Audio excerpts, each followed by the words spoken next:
Friends, last ವೀಡಿಯೋಲಿ ನಿಮಗೆ ಅಡಿಕೆ ಗಿಡ ತಂದಿದ್ದೆ ಹೇಳಿದ್ದೆ ನಿಮಗೆ ಟ್ರ್ಯಾಕ್ಟ್ರಲ್ಲಿ. ಅದನ್ನೇ ಇವತ್ತು ಪ್ಲಾಂಟೇಶನ್ ಮಾಡ್ತಾಯಿದ್ವಿ.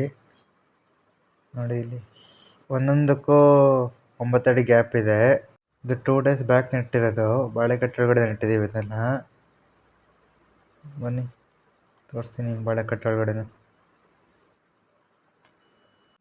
ಅಡಿಕೆ ಗಿಡ ಬೇಕಾದ್ರೆ ಬೆಳೆದು ದೊಡ್ಡದಾದ್ಮೇಲೆ ನೀವು ಬೇಕಾದ್ರೆ ಅದಕ್ಕೆ ಪೆಪ್ಪರ್ ಹಬ್ಬಿಸ್ಬೋದು.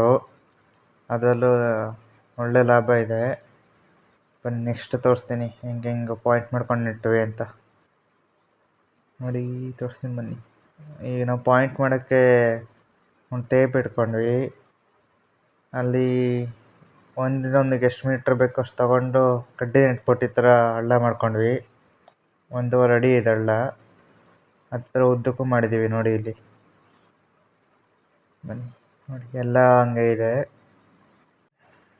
ನೆಕ್ಸ್ಟ್ ಹೋಗೋಣ. ಒಂದು ಸೈಡು ಗುಂಡಿ ತೆಗಿತಿದ್ರು, ಇನ್ನೊಂದು ಸೈಡು ಒಂದು ವೈರ್ ಹಿಡ್ಕೊಂಡು ಅಳತೆ ಮಾಡ್ಕೊಳ್ತಿದ್ರು 9 ಫೀಟ್ಗೆ. ಇವತ್ತಿನ ವಿಡಿಯೋ ಇಷ್ಟ guys. Thank you for watching. Bye.